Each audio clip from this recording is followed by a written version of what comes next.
Did you hear what happened this morning? At a global summit, President Xi Jinping warned of Africa's fragile governance. He didn't name names, but Captain Ibrahim Traoré of Burkina Faso didn't wait for permission. He stood, faced 92 world leaders, and delivered a response that hit 1 million views before he left the stage. One sentence silenced them all.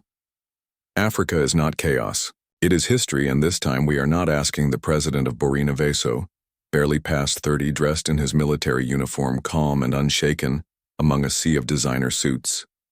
A man from a country the media rarely mentions, yet today all eyes were on him.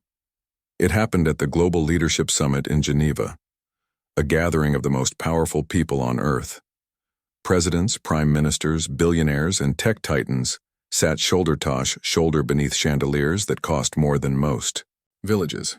They came to talk about peace, growth, and the future of humanity, at least on paper. But no one expected something real to happen. Traoré didn't show up on the network. He showed up to make the room hold its breath. Stay with us, because what you're about to hear might just make history. Just minutes after the summit began, the stage lights dimmed and the first major speaker stepped forward. President Xi Jinping, known for his polished rhetoric and commanding presence. He wore a charcoal gray suit, walked with calm precision, and stood before the mic like a man used to silence entire rooms. His voice was measured, low, deliberate, a voice that didn't shout because it never had to. He spoke of global harmony, mutual development, and the Belt and Road. He praised cooperation, dismissed isolation, and then paused. A pause sharpened not by drama but calculation. "When you look at Africa," he said, eyes sweeping the room slowly, "we see potential weighed down by instability. Leaders without clear vision. Institutions are still struggling to mature. If progress is to be shared, then order must come first." The words were soft, but they hit like iron wrapped in silk. A few awkward chuckles rippled through the room. Some leaders shifted in their seats, uncertain whether to applaud, object, or pretend they hadn't heard. A few nodded, perhaps out of habit or fear of standing out. Cameras blinked, eyes darted. The marble floors and golden chandeliers suddenly felt colder, heavier. But on the far side of the room, Ibrahim Traoré did not flinch. He didn't smirk. He didn't look around to see who was watching. He simply rose slowly, deliberately, as if this moment had been etched into him long ago. The sound of his boots against polished stone echoed through the hall. In the stunned silence, a few heads turned, then more. Security straightened. Journalists reached for their pens. All eyes began to track his path as he moved toward the center aisle. Not rushing, not hesitating. Each step carried weight. Each step spoke louder than protocol ever could. He reached the front but didn't touch the podium. He didn't adjust his collar. His hands stayed by his sides. Then, eyes locked on Jinping. Traoré said clearly, and without hesitation, "With all due respect, Mr. Shea, Africa is not yours to diagnose." The room froze. You could almost hear hearts skip. Heads turned so fast it was audible. Some gasped, others reached instinctively for their phones. The media booth lit up in red recording lights. But Traoré wasn't yelling. He wasn't even angry. His voice carried something heavier. His uniform, deep earth tones, clean, undecorated, stood in bold contrast against tuxedos and navy suits. The small flag of Burkina Faso on his chest shimmered beneath the lights. His posture was upright but not stiff, the kind of stillness that doesn't come from training, but from truth. He looked as if generations had climbed onto his shoulders, and, instead of collapsing, he stood taller. All cameras were on him now, all whispers silenced. What began as another diplomatic gathering had shifted. The air no longer wryer of rehearsed speeches. It pulsed with something real, something raw. Then Traoré took one step forward, not toward Xi, but toward the heart of the room.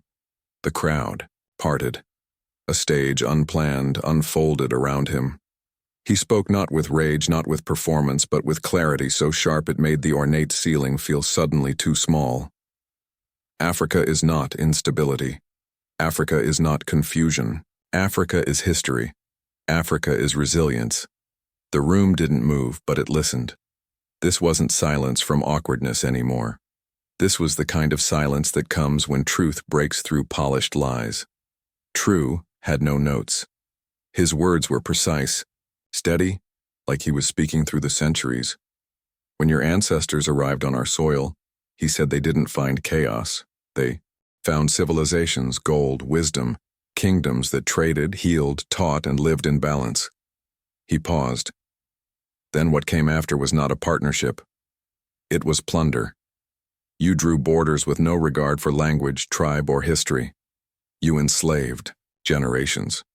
And when we finally won independence, we inherited systems never meant to serve us. They were built to fail.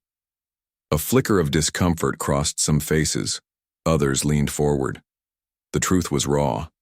It scraped off the diplomatic polish and exposed the scaffolding of hypocrisy underneath. Yes, we have problems, Traoré continued. But let me ask you why. Because your phones run on our minerals. Your desserts are sweetened by our cocoa. Your cars and factories are fueled by our oil. He paused again, letting the contrast hang in the air like smoke. And in return, he said quietly, our children eat once a day if they're lucky. Our youth walk streets with degrees in hand and no jobs to go to. Our hospitals lack medicine while our resources fill your vaults. A few leaders looked down, others exchanged uneasy glances. No one interrupted. No one dared. You call us corrupt, he said slowly. But what do you call the Western companies who pay bribes to steal what's ours? What do you call the tax havens where African billions disappear? The banks that welcome the wealth of our dictators? The silence when wars erupt over contracts signed in your boardrooms? Now even the journalists, seasoned, detached, were scribbling faster. Traoré hadn't raised his voice once, but the walls seemed to echo with the weight of everything unsaid for decades. He wasn't there to accuse blindly. He was holding up a mirror, one the world had tried not to look into. And still he spoke without bitterness. Just truth. Truth that didn't ask for sympathy. It demanded reckoning. And outside those walls, in cities and villages across Africa, millions would soon hear these words and realize they'd just been spoken. Not behind closed doors, but in the heart of power itself. Traoré let the silence settle for just a moment longer, long enough for the truth he'd spoken to echo in the bones of every person in the room. Then, with a softer voice and a steady breath, he said, let me tell you a story, a real one. His tone shifted, not to plead, not to dramatize, but to bring something personal into a room where policy too often forgets people. There's a boy in a small village in Burkina Faso. His name is Malik. He's 12 years old, and the name alone carried weight. He wasn't a statistic, he wasn't a headline, he was someone's child. Every morning before the sun rises, Malik wakes up. He doesn't get ready for school. He grabs a plastic container and walks 6 miles barefoot. Not to explore, not to play, to fetch water for his mother and younger siblings. Traoré paused.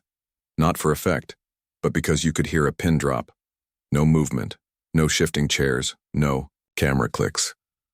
On the way, he continued, he passes gold mines, shining hills of wealth, gold that leaves our soil and ends up in your jewelry stores, your smartphones, your private vaults, gold he'll never touch. Someone near the front wiped their eyes.